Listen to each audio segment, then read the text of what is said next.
Hi friends, నమస్తే అండి. మనం ప్రతిరోజు మీ సుప్త చేతనాత్మక మనసుకున్న శక్తి అనే పుస్తకం చదువుకుంటున్నాం కదా. ముందు రోజు క్లాస్లో ఏం చెప్పారు? నిద్ర గురించి చెప్పారు కదా. మనకి నిద్రలోనే గైడెన్స్ అందుతుంది, మన సబ్ కాన్షియస్ మైండ్ గైడెన్స్ అంతా అందుతుంది. అందుకు మనకి ఏమైనా ప్రాబ్లం ఉంటే కనుక నిద్రపోయే ముందు దానికి చెప్తే దానికి అపారమైన వివేకం ఉంది, అది మన సమస్యలన్నింటినీ తీరుస్తుంది అని. ఎప్పుడైతే మనం నిద్రలేమితో ఉంటామో జ్ఞాపక శక్తి తగ్గిపోతుంది నిద్ర పట్టని వాళ్ళకి. అప్పుడే అందుకే ఆ టైంలోనే తికమక పడడం, తత్తరపాటు ఇవన్నీ వస్తాయి. యాక్సిడెంట్లు అవన్నీ కూడా ఒక సర్వేలో కూడా తెలిసింది. యాక్సిడెంట్స్ అన్ని జరగడానికి కారణం కూడా నిద్రలేమే అని. అందుకని మనం నిద్ర మనకు కావాల్సినంత నిద్ర ప్రశాంతంగా నిద్రపోవాలని, అలాగే నిద్ర సలహానిస్తుంది. నిద్రపోయే ముందు మన సబ్ కాన్షియస్ మైండ్‌కి మార్గదర్శకం చేస్తుంది మనకి అని దాన్ని నమ్మి సరైన మార్గంలో మనం నడిపిస్తుంది అని నమ్మమన్నారు. తర్వాత మనకి ఏదైతే కావాలో దాన్ని అడిగి దాని సంకేతం కోసం దాని ఆన్సర్ కోసం ఎదురు చూస్తే ఖచ్చితంగా మనకి ఏదో ఒక రోజు అది మనకి ఆన్సర్ ఇస్తుంది అని నిన్న క్లాస్‌లో చెప్పుకున్నాం కదండీ! ఈరోజు మీ సుప్త చేతన వైవాహిక సమస్యలు ఈ ఈ చాప్టర్ అండి ఈరోజు. మనసుకున్న శక్తి తాలూకు కార్యాలని స స సరిగ్గా అర్థం చేసుకోకపోవడం వల్లే వైవాహిక సమస్యలు తలెత్తుతాయి. ఈ చాప్టర్ అంతా ఏంటంటేనండి, మన వివాహం గురించి సమస్యలు ఎందుకొస్తాయి భార్యాభర్తల మధ్య ఇవన్నిటి గురించి చర్చించారండి ఇది. మనసుకు సంబంధించిన నియమాల్ని సరిగ్గా ఉపయోగించుకుంటే భార్యాభర్తల మధ్య మనస్పర్ధలు మాయమవుతాయి. ఇద్దరూ కలిసి ప్రార్థిస్తే ఇక వాళ్ళు కలిసే ఉంటారు. దైవిక ఆదర్శాలు మననం చేసుకోవడం, జీవితానికి సంబంధించిన నియమాల అధ్యయనం, ఇద్దరూ కలిసికట్టుగా ఉభయులకి ప్రయోజనాన్నిచ్చే ప్రణాళికలు వేయడం, వ్యక్తి స్వాతంత్రాన్ని కలిగి ఉండడం వివాహంలో సామరస్యాన్ని కలుగజేస్తుంది. దాంపత్య అనురాగం ఇద్దరూ ఒకటే అనే భావన ఇద్దరిని దగ్గరికి తెస్తుంది.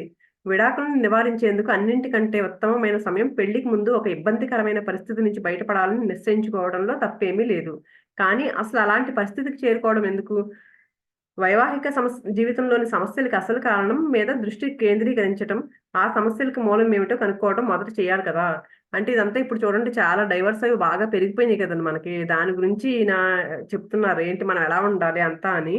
అయితే ఏంటి, ముందు పెళ్ళైపోయిన తర్వాత ఇదేంటి ఇలా ఉంది, అలా ఉంది అని వాటి మీద అప్పుడెందుకు ఫోకస్ చేయడం? ముందే అసలు ఏంటి దాని మూలం ఏంటి కనుక్కోండి. మీకొచ్చిన ప్రాబ్లమ్‌కి మూలం ఏంటి కనుక్కోమంటున్నారండి. అలాగే వివాహ జీవితంలో ఆనందం లేకపోవడం, అపశృతి, విడిపోవడం, విడాకులు అనేవి స్త్రీ పురుషులు ఎదుర్కొనే మిగతా సమస్యల కన్నా భిన్నమైనవి కావు. చేతనకి, సుప్త చేతనకి ఉండే పరస్పర సంబంధం గురించి అవగాహన లేకపోవటాన్ని ఇది సూచిస్తుంది. ఇదేమీ డిఫరెంట్‌గా ఉండే సమస్య ఏమి కాదు. మనకి సబ్‌కాన్షియస్ మైండ్‌కి, కాన్షియస్ మైండ్‌కి మధ్యలో పరస్పర సంబంధం సరిగ్గా లేకపోవడం, అవగాహన లేకపోవడం వల్లే ఇలా జరుగుతున్నాయి అని చెప్తున్నారు. వివాహానికి అసలు అర్థం ఏంటి? నిజాయితీగా ఉండాలంటే పెళ్లికి చక్కటి ఆధ్యాత్మికమైన ఆధారం ఉండాలి. అది హృదయానికి సంబంధించింది. ఇక హృదయం అనేది ప్రేమను నింపే పాత్ర. నిజాయితీ, నిష్కపటము, దయ, చిత్తశుద్ధి కూడా ప్రేమ తాలూకు పార్శ్వాలే. అంటే ఏంటి, ఇది పెళ్లి అనేది హృదయానికి సంబంధించింది అని చెప్తున్నారండి. అంటే హృదయం అంటే ఏంటి? హృదయం ఎప్పుడు ప్రేమతో ఉండాలంటండి. ప్రేమ మనలో అన్ని మంచి గుణాలు, ప్రేమ, నిష్కపటము, దయ ఇలాంటి గుణాలు ఉండాలంటండి. భార్యాభర్తలిద్దరూ ఎలా పూర్తిగా నిజాయితీగా కపటం లేకుండా నిష్కపటంతో ఉండాలంటండి. ఒక పురుషుడు తన అహంకారాన్ని చాటుకోవడానికో, లేకపోతే డబ్బు కోసమో, సామాజిక స్థాయి కోసమో ఎప్పుడు ఏ స్త్రీని పెళ్లి చేసుకోకూడదంటండి. అలాగే అలా చేసే నిజాయితీ, చిత్తశుద్ధి, నిజమైన ప్రేమ లేదని అర్థం. అలా ఎప్పుడైతే ఆశించి ఎవరైనా పెళ్లి చేసుకుంటేనంటండి, ఇదేదో నిజాయితీగా చేసుకున్నట్టు కాదంటది. అటువంటి పెళ్లి ఒక బూటకం, అబద్ధం, నటన అంట. అలాగా దేన్నో ఆశించి పెళ్లి చేసుకోవడం. అలాగే ఒక స్త్రీ కూడా నాకు ఉద్యోగం చేసి చేసి విసుగొచ్చింది, నాకు భద్రత కావాలి, అందుకే పెళ్లి చేసుకోవాలనుకుంటున్నాను అని అందనుకోండి. ఆమె చెప్పే ప్రధాన కారణం కూడా సరైంది కాదు అని చెప్తున్నారు. ఆమె తన మనసు తాలూకా నియమాల్ని సరిగ్గా ఉపయోగించుకోవడం లేదు. చేతన, సుప్త చేతనల మధ్య ఉండే సంబంధాన్ని తెలుసుకుని దాన్ని జీవితానికి అన్వయించుకున్నప్పుడే ఆమెకి భద్రత దొరుకుతుంది. అందుకని మన కాన్షియస్ మైండ్‌కి, సబ్ కాన్షియస్ మైండ్‌కి మధ్య ఏంటి, ఏముంది అనేది తెలుసుకొని దాన్ని మన జీవితంలో అన్వయించుకోవాలి. అప్పుడే ఆ భద్రత అనేది ఆమెకు దొరుకుతుంది అని చెప్తున్నారు. ఈ పుస్తకంలో ఈ చాప్టర్‌లో వివరించిన మెళకువలని ఆచరణలో పెడితే ఒక స్త్రీకి లేదా ఒక పురుషుడు ఆరోగ్యం, ఆస్తిపాస్తుల కొరత ఉండదు. ఇవన్నీ ముందు నుంచి ఇవన్నీ చెప్పారు కదండీ. మనకేంటి విజయం లభించాలంటే ఏం చేయాలి? డబ్బు కావాలంటే ఏం చేయాలి? ఇవన్నీ ఒక్కొక్క దాని గురించి వివరిస్తున్నారు కదా. ఇవన్నీ మీరెప్పుడైతే పాటిస్తారో దేనికి లోటుండదు మీకు. తన భర్త గాని, తల్లిదండ్రులు లేకపోతే వేరే ఎవరితోనూ సంబంధం లేకుండా ఆవిడకి, అంటే ఒక లేడీ గురించి చెప్తున్నారనమాట. సంపద లేదని ఆ సంపద కోసం ఎవరి మీదో ఆధారపడడం ఎందుకు? ఇవే మీరు ప్రాక్టీస్ చేయండి. నేను చెప్పినవన్నీ ప్రాక్టీస్ చేస్తే మీకే బోలెడంత సంపద సమకూరుతుంది మీకు అని. ఒక స్త్రీ ఆరోగ్యం, శాంతి, ఆనందం, ప్రేరణ, మార్గదర్శనం, ప్రేమ, సంపద, భద్రత, ఆనందం లేదా ఈ ప్రపంచంలో దేన్నైనా సరే ఒక స్త్రీ తన భర్త మీద ఆధారపడకుండానే సంపాదించుకోగలదు. ఎవరైనా అంతే కదండి. ఎవరి మీద ఆధారపడక్కర్లేదు, మనకు మనమే సంపాదించుకోగలం ఇవన్నీ. తనలోని శక్తులను అర్థం చేసుకున్నప్పుడు ఆమెకి భద్రత, మనశ్శాంతి లభిస్తాయి. ఎప్పుడు ఎప్పుడు చేసుకోగలం అంటే మన మీద మనకు నమ్మకం ఉండాలి. అలాగే నాలో ఉంది శక్తి అని ఎప్పుడైతే నమ్ముతామో అప్పుడు అవన్నీ మనం సంపాదించుకోగలుగుతామంటండి. తన మానసిక శక్తుల్ని నిరంతరం నిర్మాణాత్మకంగా ఉపయోగించుకుంటే చాలు. దానికోసం మన లోపల ఉంది ఆ శక్తి. ఆ శక్తిని ఎలా ఉపయోగించుకోవాలో అలా ఉపయోగించుకోవాలి. ఆదర్శ పతిని ఆకర్షించడం ఎలా? ఈ చాప్టర్‌కి ముందు వచ్చిన చాప్టర్‌లు చదువుంటే మీ సబ్‌కాన్షియస్ మైండ్ ఎలా పనిచేస్తుందనే విషయం మీకు బాగా తెలిసుంటుంది. మనకు చాలా చెప్పారు కదా ఇప్పటివరకు అందుకని. దాని మీద మీరు ఎలాంటి ముద్ర వేస్తే అలాంటిది మీ ప్రపంచంలో అనుభవంలోకొస్తుందని మీకు తెలుసు. ఒక పురుషుడు ఒక పురుషుడిలో మీరు కోరుకునే గుణాలు, లక్షణాలని మీ సుప్త చేతనలో ముద్రించుకోవడం ప్రారంభించండి. ఇప్పటివరకు చెప్తూనే ఉన్నారు కదండీ! మీరేం ఆలోచిస్తే అదే మీ జీవితంలోకొస్తుంది అని. అందుకని జెప్పేసి మీరు ఏం కావాలనుకుంటున్నారో అది మీ మనసులో చెప్పుకోమంటున్నారండి. ఎలాంటి పురుషుడు కావాలో అనేది. ఈ క్రింద చెప్పింది అత్యుత్తమమైన పద్ధతి. రాత్రి మీ పడక కుర్చీలో కూర్చోండి. కళ్ళు మూసుకోండి. మనసుని ఖాళీగా ఉంచుకోండి. శరీరాన్ని సడలించండి. నిశ్శబ్దంగా ఉండండి. కదలక మెదలక ఉండండి. కానీ స్పందనలను అందుకునేటట్లు ఉండండి. మీ సుప్త చేతన మనసుతో మాట్లాడుతూ ఇలా అనండి. ప్రశాంతంగా కూర్చొని ఒక ప్రార్థనలాగా చేసుకోమంటున్నారండి. అది చెప్తున్నారు. నేనిప్పుడు నా అనుభవంలోకి ఒక పురుషుడిని ఆకర్షించుకుంటున్నాను.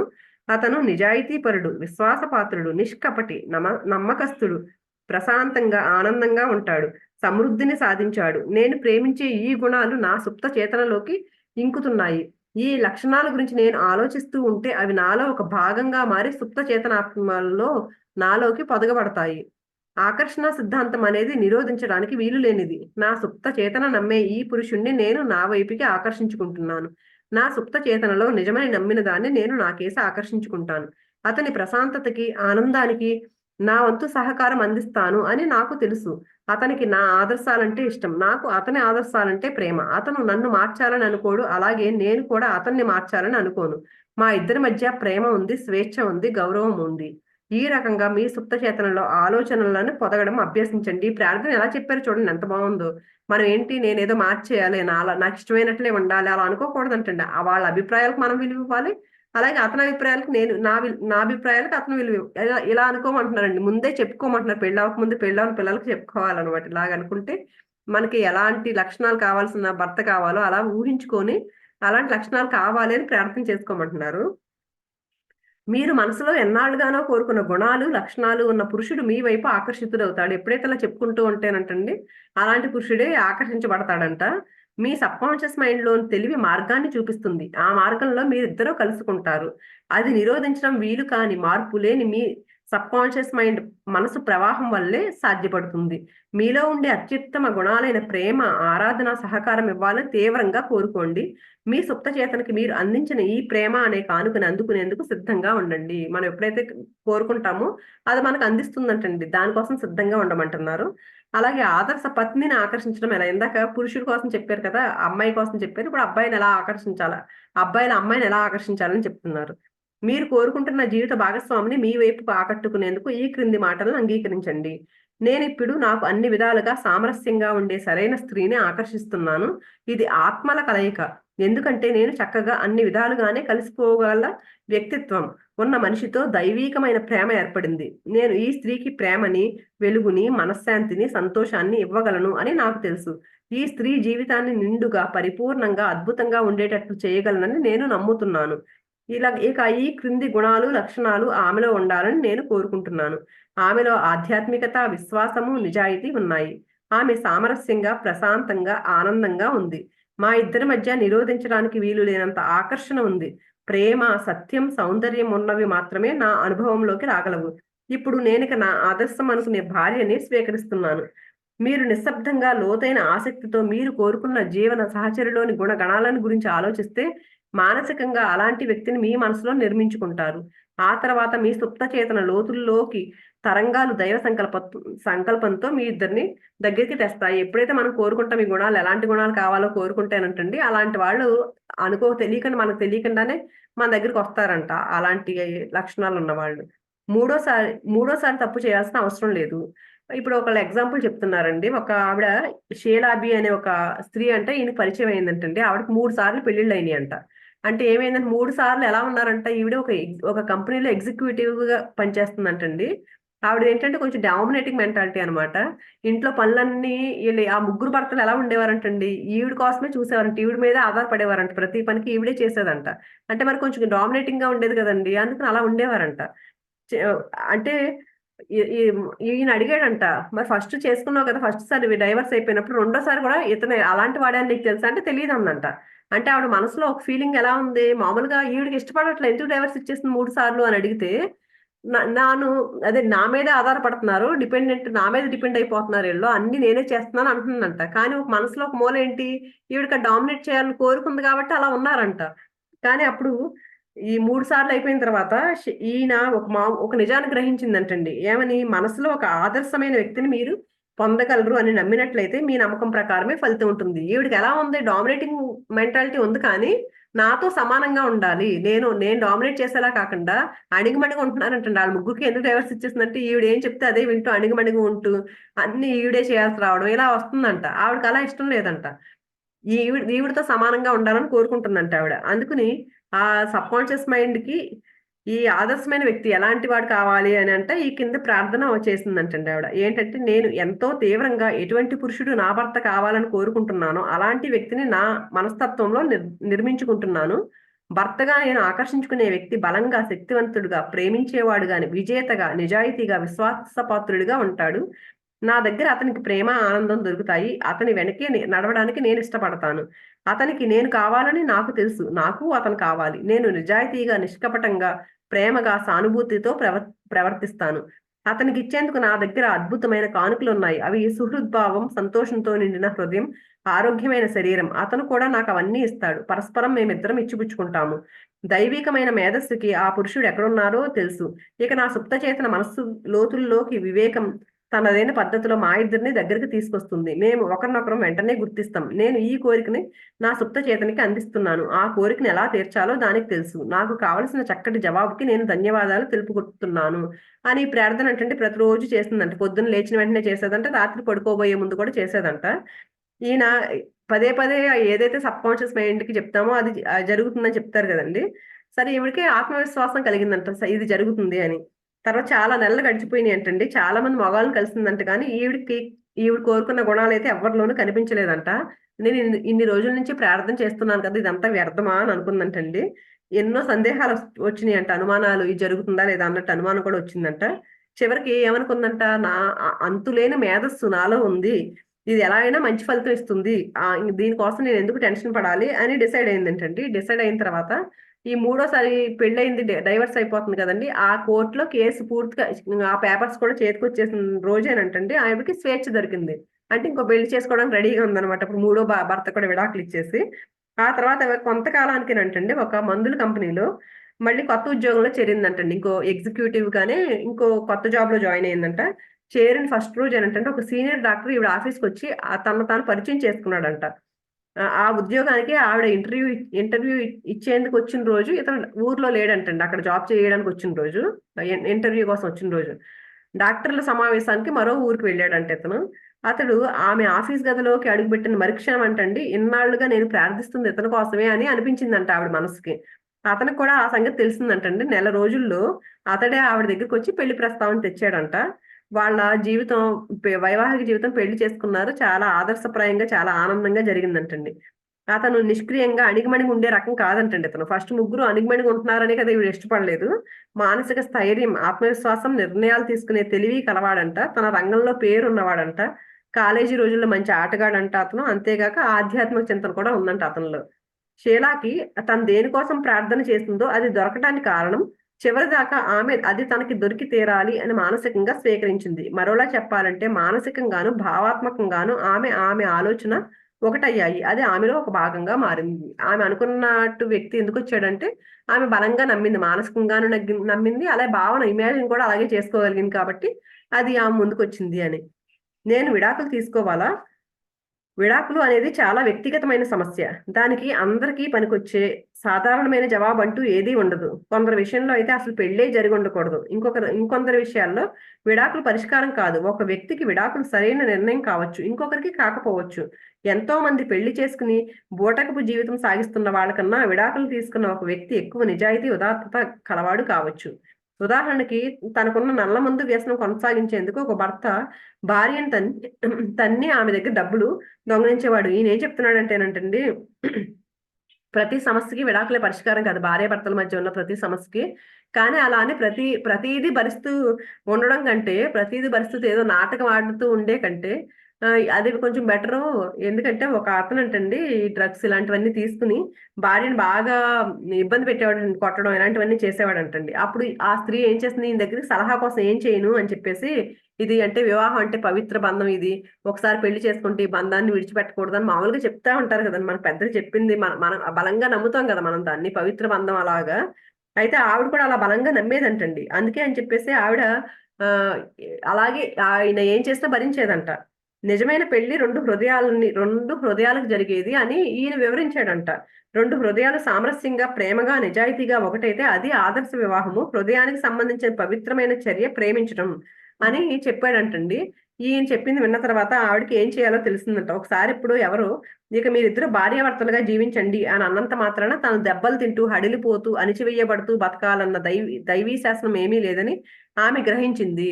అండ్ ఇన్ని రోజులు ఏంటి పవిత్రంగా చూసి అమ్మో వెళ్ళిపోకూడదు అలా అనుకున్నది. సరే ఇంత కష్టపడుతూ అలా అవసరం లేదు అని అనుకుందంటే ఈయన కలిసిన తర్వాత.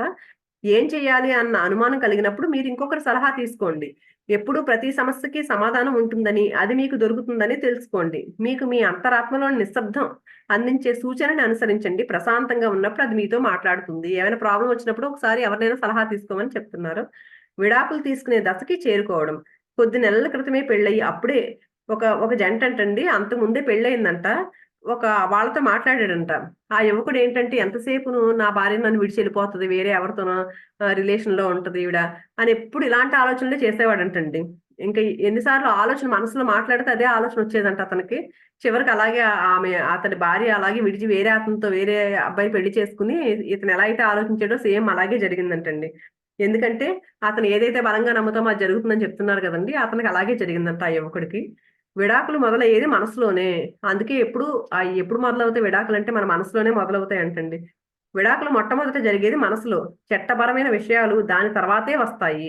ఆ ఇద్దరు యువతీ యువకులు కోపం, భయం, అనుమానం, ద్వేషం అనే భావాలతో నిండిపోయారు. ఈ యువకుడు ఎవరైతే విడిపోయారో వాళ్ళిద్దరూ ఇంక ఇదే భావాలతో ఉన్నారండి. ఒకరి పట్ల ఒకళ్ళు నెగెటివ్ భావాలతోనే ఉన్నారంట. అటువంటి ధోరణి మనిషిని బలహీనపరిచి, అలసట కలిగించి పూర్తిగా నీరసపెట్టేస్తుంది. ద్వేషం విడదీస్తుందని, ప్రేమ కలుపుతుందని వాళ్ళు తెలుసుకున్నారు. తమ మనసుల్ని వాళ్ళు ఇన్నాళ్ళు ఎలా ఉంచుకున్నారో తెలిసింది. మానసిక క్రియల నియమాల గురించి ఇద్దరికీ తెలీదు. తమ మనసుల్ని సరిగ్గా ఉపయోగించకుండా గందరగోళాన్ని, నిస్పృహని వారు సృష్టించుకున్నారు. నా సలహా విని ఈ జంట మళ్ళీ దగ్గరయ్యి ప్రార్థనా చికిత్సతో ప్రయోగం చేశారు. ఈయన అప్పుడు వీళ్ళిద్దరిని కలపడానికి ట్రై చేశాడంటండి. ఎందుకు ఇలాంటి నెగెటివ్ భావాలతో ఎందుకుంటున్నారు? ప్రేమ ఇలాంటి భావాలు కలిగి ఉండండి అని అన్నప్పుడు వీళ్ళ మాటలు విని వాళ్ళిద్దరూ మళ్ళీ కలుసుకున్నారంటండి. వాళ్ళిద్దరూ ప్రేమని, శాంతిని, సుహృద్భావాన్ని ఒకరికొకరు ప్రసరింప చేసుకున్నారు. సామరస్యాన్ని, ఆరోగ్యాన్ని, శాంతిని, ప్రేమని ఒకరికొకరు అందించుకున్నారు.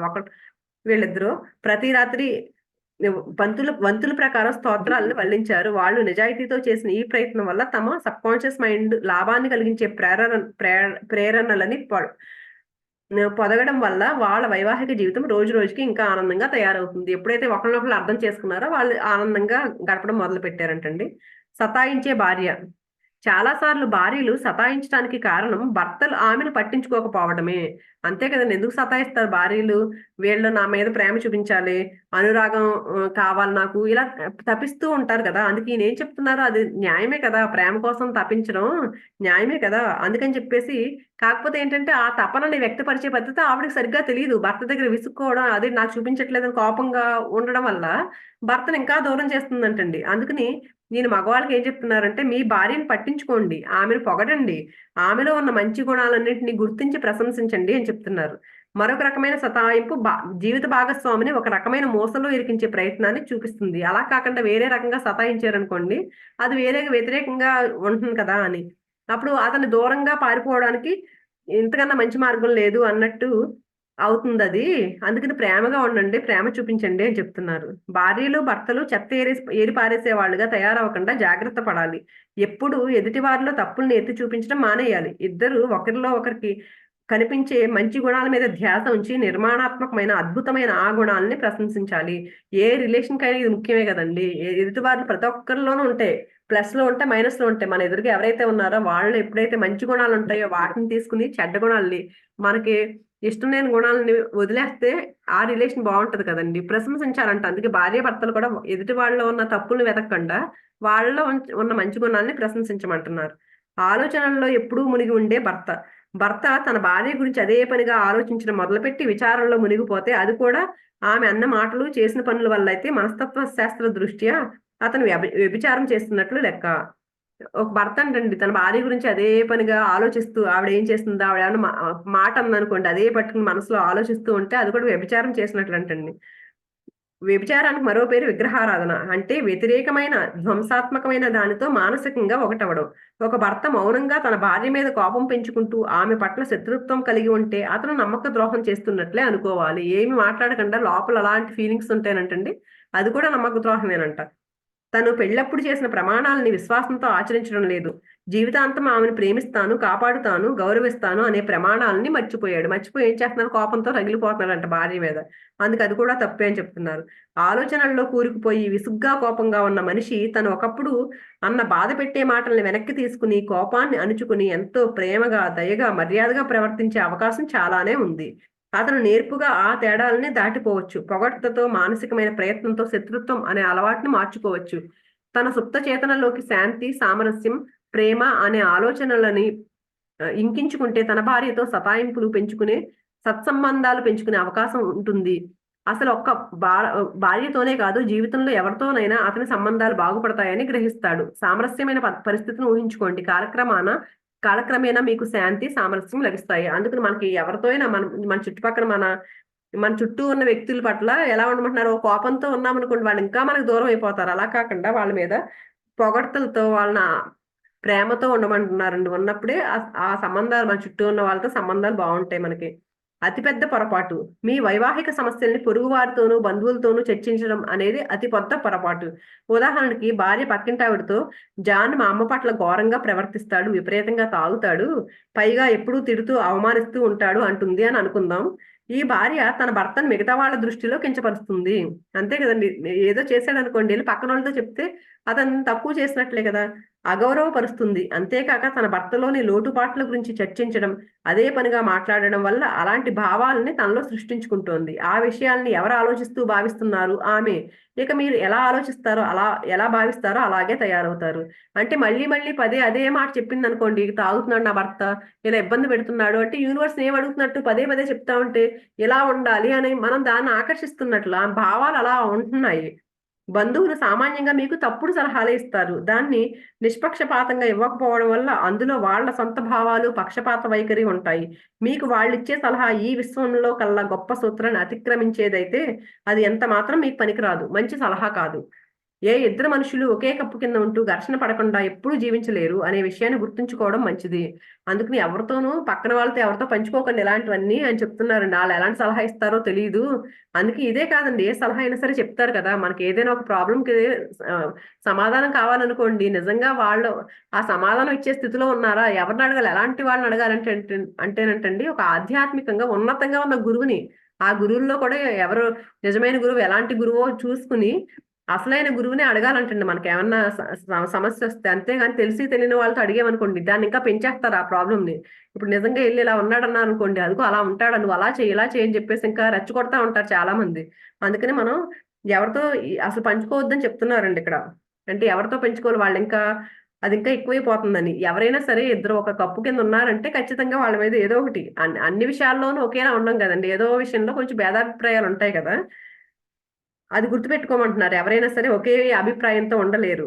అలా నివసించేటప్పుడు ఎన్నో సార్లు కోపతాపాలకి, ఒకరినొకరు బాధ పెట్టే మాటలు అనకడానికి, ఒత్తిడికి గురవ్వటానికి అవకాశాలు వస్తాయి. మీ వైవాహిక జీవితంలోని అసంతృప్తిని మీ స్నేహితుల ముందు ఎప్పుడూ బయట పెట్టకండి.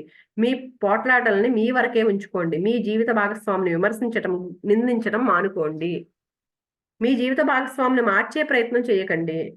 భార్యలు భర్తలు ఒకరికొకరు తమకి నకలుగా మార్చేందుకు ప్రయత్నించుకోకూడదు. ఏమాత్రం చాతుర్యం చెప్పకుండా చేసే ఈ ప్రయత్నం అవమానంతో లెక్క. అవతలి వ్యక్తికి ఏమాత్రం విలువ లేదని చెప్పకనే చెప్పడం. ఇలాంటి ప్రయత్నాలు ఎప్పుడూ తెలివిలేని వాళ్ళు చేస్తారు. అందుకని ఇప్పుడు మన భార్య మన భర్త అంటండి మనలాగా మారిపోవాలి. మనం ఎలా ఎలా అనుకున్నామో అలాగే ఉండాలి. ఇలా అనుకోవద్దని చెప్తున్నారండి. వాళ్ళు ఎలా ఉంటారో వాళ్ళని అలాగే గౌరవించాలంటండి. వీటి వల్ల చాలా సార్లు వివాహ సంబంధాలు దెబ్బతింటాయి. మరొకరిని మార్చే ప్రయత్నం ఆత్మగౌరవాన్ని, ఆత్మాభిమానాన్ని దెబ్బతీస్తుంది. విరోధం, కోపం అనే భావాల్ని ఉసిగొల్పి వివాహ బంధానికి తిరుగులేని నష్టాన్ని కలగచేస్తుంది. సర్దుకుపోవడం అవసరం. మనలో ఎవరము నిర్దిష్టంగా లేము. భార్యాభర్తలకు కూడా ఇది వర్తిస్తుంది. కానీ మీరు మీ మనసులోకి బాగా తొంగి చూడగలిగితే, మీ వ్యక్తిత్వాన్ని, ప్రవర్తనని తరిచి చూసుకోగలిగితే ఇక మిగిలిన జీవితం అంతా మిమ్మల్ని ఆ పనిలో పెట్టగల అన్ని లోటుపాట్లు మీలో మీకు కనిపిస్తాయి. కలిసి ప్రార్థించండి. ప్రార్థనలో ఒక్కో మెట్టే కలిసి ఎక్కండి. మొదటి మెట్టు చిన్న చిన్న నిరాశ తాలూకు చికాకుల్ని పేర్చుకుంటూ మర్నాటికి వాటిని చేరవేయకండి. ఏదైనా కటువుగా మాట్లాడి ఉంటే రాత్రి పడుకోబోయే ముందే ఒకరినొకరు క్షమించామని చెప్పుకోండి. ఉంటాయి కదండి, చిన్న చిన్న ప్రాబ్లమ్స్ ఉంటాయండి. వాటిని చాలా మంది ఏం చేస్తారు, వాటిని పెద్దగా తెచ్చేసేసుకుంటారు. ఈయన ఏం చెప్తున్నారంటే, ఏమైనా ముందు రోజు ఏమైనా చిన్న చిన్న గొడవ అయిందనుకోండి, కటువుగా మాట్లాడారనుకో ఒకళ్ళ పట్ల ఒకళ్ళు, రాత్రి నిద్రపోయే ముందే చెప్పేసుకోమంటున్నారండి. సారీ ఇలా అన్నాను కదా అని క్షమించామని చెప్పేసుకోమంటున్నారు. తర్వాత పొద్దున్న లేవగానే మనం చేసే పనులన్నింటినీ దైవికమైన మేధస్సే దిశానిర్దేశం చేస్తుంది అనుకోమంటున్నారు. అదే మనకి గైడెన్స్ ఇస్తుంది, మన సబ్ కాన్షియస్ మైండే గైడెన్స్ ఇస్తుంది అని చెప్పుకోమంటున్నారండి. ప్రేమతో నిండిన శాంతి, సామరస్యం అనే భావాలని మీ భార్యకి గాని, భర్తకి గాని పంపండి. అలాగే ఆ భావాల్ని మీ కుటుంబ సభ్యులందరికీ, మొత్తం ప్రపంచానికి కూడా అందచేయండి. పాజిటివ్ భావాలతో ఉండమంటున్నారండి ఆ టైంలో. రెండో మెట్టేంటంటే, బ్రేక్‌ఫాస్ట్ చేసేటప్పుడు దేవుడికి కృతజ్ఞతలు చెప్పుకోమంటున్నారు. అద్భుతమైన ఆహారాన్ని, సమృద్ధిని, ఇంకా మీకున్న సుఖ సంతోషాలన్నింటికి ధన్యవాదాలు తెలియచేయండి. భోజనాల బల్ల దగ్గర సమస్యల గురించి, మీకున్న ఆందోళనల గురించి వాదించుకోకుండా ఉండేటట్లు జాగ్రత్త తీసుకోండి. తినేటప్పుడు తినే ముందు థాంక్స్ చెప్పుకోమంటున్నారు. అలాగే మనకేవో ప్రాబ్లమ్స్ ఉన్నాయా అలాంటి వాటికి చర్చించుకోవద్దంటున్నారండి డైనింగ్ టేబుల్ దగ్గర. వాదించుకోకుండా ఉండేటట్లు జాగ్రత్త తీసుకోండి. ఇది రాత్రి భోజనాల సమయానికి కూడా వర్తిస్తుంది. ఓ ఓన్లీ బ్రేక్‌ఫాస్టే కాదు, ఎప్పుడు భోజనం చేసినా సరే ఇది వర్తిస్తుంది. ముందు థాంక్స్ చెప్పుకోవడం, అందరికి థాంక్స్ చెప్పుకోవడం. "నువ్వు చేసే పనులన్నీ నాకు నచ్చుతాయి. రోజంతా నీకు నా ప్రేమని, ఆప్యాయతని అందచేస్తూనే ఉంటాను" అని మీ భార్యతో లేదా భర్తతో అనండి. మూడో మెట్టు, ప్రతి రాత్రి భర్త, భార్య వంతుల వారీగా ప్రార్థించాలి. మీ జీవిత భాగస్వామిని పట్టించుకోకుండా ఉండకండి. ఆమె లేకపోతే అతని పట్ల మీ సద్భావనని, అభినందనలని అందించండి. తప్ప నిందించడం, విమర్శించడం, సతాయించడం చేయకండి. అందుకని మన భావాలు, మంచి భావాలే చూపించమంటున్నారండి వాళ్ళకి. అంతేగాని ఏదో దానికి నువ్వు ఇలా ఉన్నావు, అలా ఉన్నావు అని సతాయించడం, విమర్శించడం చేయొద్దంటున్నారు. ప్రశాంతమైన గృహ జీవితాన్ని, ఆనందంతో నిండిన వివాహాన్ని నిర్మించుకునేందుకు కావలసిన పునాది ప్రేమ, సౌందర్యం, సామరస్యం, పరస్పర గౌరవం. దేవుడి మీద, ఆ తర్వాత అన్ని మంచి విషయాల మీద విశ్వాసం. ఇవన్నీ చేయమంటున్నారండి. వాళ్ళతో మనం బాగుండాలంటే. ఆ సత్యాలని మీరు అభ్యసిస్తూ ఉంటే ఏళ్లు గడిచిన కొద్దీ మీ వైవాహిక జీవితం మరింత సుఖంగా తయారవుతుంది. ఎప్పుడైతే పాజిటివ్ గుణాలతో ఉండి వాళ్ళని ఏదైనా చిన్న చిన్న పొరపాట్లు వచ్చినా క్షమించమని అడిగేసి, మనం వాళ్ళతో ప్రేమగా ఉండి వాళ్ళ లోటుపాట్లు పట్టించుకోకుండా ఎప్పుడైతే ఉంటామో మన బంధం చక్కగా సాఫీగా కొనసాగుతుంది. మీరు మీరు చేసే పనులు సమీక్షించుకోండి. లాస్ట్ ఇంపార్టెంట్ పాయింట్స్ చెప్తున్నారు కదండీ! అవి చెప్తున్నారు. మానసికమైన, ఆధ్యాత్మికమైన సూత్రాలను తెలుసుకోలేకపోవడం వల్ల వైవాహిక జీవితంలో దుఃఖం చోటు చేసుకుంటుంది. మీరిద్దరూ శాస్త్రీయమైన పద్ధతిలో కలిసి ప్రార్థిస్తే ఇద్దరూ కలిసి ఉండడం వీలవుతుంది. విడాకుల్ని నివారించడానికి అన్నింటికంటే మంచి సమయం పెళ్లి కాకముందు సరైన పద్ధతిలో ప్రార్థించడం మీకు తెలిస్తే సరైన సహచరిణి లేదా సహచరుణ్ణి మీ వైపుకి ఆకర్షించుకోగలుగుతారు. అంటే పెళ్లి కాకముందే ఇవన్నీ మనకు ఎలాంటి గుణాలు కావాలో అలా చెప్పారు కదండీ! అలా ఆకర్షించుకోమంటున్నారు. ప్రేమ అనే బంధంతో ముడిపడిన ఒక పురుషుడు, స్త్రీని ఒకటిగా కలిపేదే వివాహం. వాళ్ళ హృదయాలు ఒకే హృదయంగా కొట్టుకుంటాయి. వాళ్ళు ముందుకి, పైకి, దేవుడి వైపుకి కదులుతారు. పెళ్లి వల్ల సంతోషం లభిస్తుంది అనే హామీ ఏమీ లేదు. దేవుడికి సంబంధించిన శాశ్వత సత్యాల గురించి, జీవితం తాలూకు ఆధ్యాత్మిక విలువల గురించి ఆలోచించే వాళ్ళే సంతోషాన్ని కనుక్కోగలుగుతారు. అప్పుడు ఆ పురుషుడు, స్త్రీ ఒకళ్ళకొకళ్ళు ఆనందాన్ని, సంతోషాన్ని పంచుకోగలుగుతారు. మనం ఈ జ్ఞానం తెలుసుకుంటున్నప్పుడు నిజంగానే తెలుసు కదండీ! మనం ఏదైనా ఉంటే యాక్సెప్ట్ చేయాలి. ఇది మనం తెచ్చుకున్నది. ఇవన్నీ తెలుసుకున్నప్పుడు మనకు ఆనందం కాక ఏముంటుందండి? మనం గొడవల జోలికి అది ఎళ్ళం కదా! మనం మన స్పిరిచ్యువల్ నాలెడ్జ్ తెలుసుకున్నప్పుడు. అలాంటి వాళ్ళు సంతోషంగా, ఆనందంగా ఉండగలుగుతారండి. ఒక పురుషుల్లో కానీ స్త్రీలో కానీ మీకు నచ్చే గుణాలని లక్షణాలని గురించి బాగా లోతుగా ఆలోచించడం వల్ల మీరు సరైన వ్యక్తిని ఆకర్షించగలుగుతారు. అప్పుడు దైవీకమైన ఆదేశం పొంది మీ సబ్ కాన్షియస్ మైండ్ మీ ఇద్దరిని ఒక దగ్గరికి చేరవేస్తుంది. మీ జీవిత భాగస్వామిలో మీరు కోరుకునే గుణాలని మానసికంగా మీ మనసులో నిర్మించుకోవాలి. నిజాయితీ, నిష్కపటం, ప్రేమించే గుణం ఉండే వ్యక్తిని ఆకర్షించాలనుకుంటే ముందు మీరు నిజాయితీగా నిష్కపటంగా ప్రేమగా ఉండాలి. ముందు మాకు ఎలాంటి వ్యక్తి కావాలి అని అనుకునే ముందంటండి మనం అలా ఉండాలంట. మనం కూడా అలాగే ఏదైతే కోరుకుంటామో నిజాయితీగా ఉండడం అలా ఉండాలంట మనం. వైవాహిక జీవితంలో పొరపాట్లను మళ్ళీ మళ్ళీ చేయనక్కర్లేదు. మీరు ఆదర్శం అనుకునే వ్యక్తిని నిజంగా పొందవచ్చని మీరు అనుకుంటే మీ నమ్మకాన్ని బట్టి అటువంటి వ్యక్తిని మీరు పొందుతారు. నమ్మటం అంటే ఆ విషయాన్ని నిజం అని అంగీకరించడమే. మీకు ఆదర్శం అనుకునే వ్యక్తిని ఇప్పుడే మానసికంగా అంగీకరించండి. మీరు ప్రార్థించే సరిజోడి ఎక్కడ, ఎలా, ఎందుకు కలుస్తారు అని ఆలోచించొద్దు. మీ సబ్కాన్షియస్ మైండ్ కొన్న తెలివితేటల్ని పూర్తిగా నమ్మండి. తన పని చేసి చూపించే శక్తి దానికి ఉంది. మీ సాయం దానికి అవసరం లేదు. అందుకని అమ్మో నిజంగానే వస్తారా అని అనుమానం పెట్టుకోవద్దు. దాన్ని గట్టిగా నమ్మితే మనం ఏదైతే ఎలాంటి వాళ్ళు కావాలనుకుంటారో అలాంటి వాళ్ళు వస్తారు మన దగ్గరికి. మీ భర్త లేదా భార్య పట్ల చికాకులు, పగలు, మనస్పర్ధలు, శత్రుత్వము మీ మనసులో చోటు చేసుకుంటున్నాయంటే మానసికంగా మీరు విడాకులు తీసుకున్నట్లే. నిజంగా కలిసున్నా కూడా అంటండి ఇలాంటి నెగిటివ్ భావనలు ఉన్నాయనుకోండి, మానసికంగా విడాకులు తీసుకున్నట్లేనంట వాళ్ళతో. మీ మనసులో తప్పుడు ఆలోచనలు పాతుకుపోయాయి. పెళ్లినాడు చేసిన ప్రమాణాలకు కట్టుబడి ఉండండి. జీవితాంతం నేను నిన్ను కాపాడుతానని, ప్రేమిస్తానని, గౌరవంగా చూస్తానని ప్రమాణం చేస్తున్నాను. మీ భర్తకి లేదా భార్యకి భయాందోళనలు కలిగించే ధోరణి ప్రదర్శించకండి. ప్రేమ, శాంతి, సామరస్యం, సద్భావం చూపించండి. అప్పుడు మీ వైవాహిక జీవితం ఏళ్లు గడిచిన కొద్దీ మరింత అందంగా, అద్భుతంగా తయారవుతుంది. ఒకరికొకరు ప్రేమ, శాంతి, సద్భావాలని ప్రసరింపచేయండి. ఈ స్పందనలని సుప్త చేతన అందిపుచ్చుకుని ఇద్దరి మధ్య నమ్మకాన్ని, ఆప్యాయతని, గౌరవాన్ని పెంచుతుంది. సతాయించే భాగస్వామి సామాన్యంగా అవతలి వ్యక్తి తనని గుర్తించాలని, అభినందించాలని ఆరాటపడతాడు. ప్రేమ కోసం, ఆప్యాయత కోసం తపిస్తూ ఉంటాడు. అవతలి వ్యక్తిలోని మంచి గుణాలను పొగడండి. ఆకాశానికి ఎత్తండి. మీకు తన మీద ప్రేమ, అభిమానం ఉన్నాయి అని తెలియచేయండి. నిజంగా ప్రేమించుకునే జంట అవతలి వ్యక్తిని ద్వేషానికి, బాధకి గురి చేసే మాటలు కానీ, చేతలు కానీ చేయరు. ప్రేమకి ప్రేమించడం మాత్రమే వచ్చు. వైవాహిక జీవితంలోని సమస్యలకి ఎప్పుడైనా నిపుణుల సాయమే కోరండి. పన్ను పీకించుకునేందుకు ఎవరు వడ్రంగి దగ్గరికి వెళ్ళరు. అలాగే మీ సమస్యల గురించి పొరుగువారితోనూ, బంధువులతోనూ, స్నేహితులతోనూ చర్చించకండి. సలహా కావాలనుకుంటే శిక్షణ పొందిన వ్యక్తి దగ్గరికి వెళ్ళండి. మీ భార్యను కానీ, భర్తను కానీ మార్చేయాలి అని అనుకోకండి. అటువంటి ప్రయత్నాలు చాలా తెలివి తక్కువ పనులు. అవి అవతలి వ్యక్తి ఆత్మ గౌరవాన్ని, ఆత్మాభిమానాన్ని నాశనం చేస్తాయి. అంతేకాక అవి రగిలించే కోపం అసలు వివాహ బంధానికే హానికరంగా పరిణమించే ప్రమాదం ఉంది. అవతలి వ్యక్తిని మీరు నకలుగా తయారు చేసే ప్రయత్నాన్ని మానండి. అంటే మనం ఎలా కావాలంటే అలా మారిపోవాలనుకున్నాం అనుకోండి, నిజంగా మారినా కూడా మనసులో అది ద్వేషంలా మారిపోద్దంటండి. అందుకని అలా ఎప్పుడు చేయకండి. గౌరవించండి, ఎదుటి వాళ్ళని గౌరవించమని చెప్తున్నారండి. కలిసి ప్రార్థిస్తే మీరు కలిసి ఉండగలుగుతారు. శాస్త్రీయమైన పద్ధతిలో చేసే ప్రార్థన అన్ని సమస్యల్ని పరిష్కరిస్తుంది. మీ భార్య ఎలా ఉండాలని ఆశిస్తున్నారో మనసులో ఆమెను అలా చిత్రించుకోండి. ఆనందంగా, సంతోషంగా, ఆరోగ్యంగా, అందంగా. అదేవిధంగా మీరు భర్తను కూడా బలంగా, శక్తివంతంగా, ప్రేమగా, సామరస్యంగా, దయగా ఉన్నట్లు ఊహించుకోండి. ఇలా మనసులో ఊహించుకోండి, దాన్ని నిలుపుకోండి. అప్పుడు మీ వైవాహిక జీవితం స్వర్గతుల్యం అవుతుంది. అంటే మీరు సామరస్యంగా, ప్రశాంతంగా జీవిస్తారు. ఇక్కడతో మనం ఎలా ఉండాలి, ఆనందంగా ఉండాలంటే అని ఈ చాప్టర్ ఇక్కడతో క్లోజ్ చేశారండి. మిగిలింది రేపు చెప్పుకుందామండి. థ్యాంక్ యూ సో మచ్ అండి.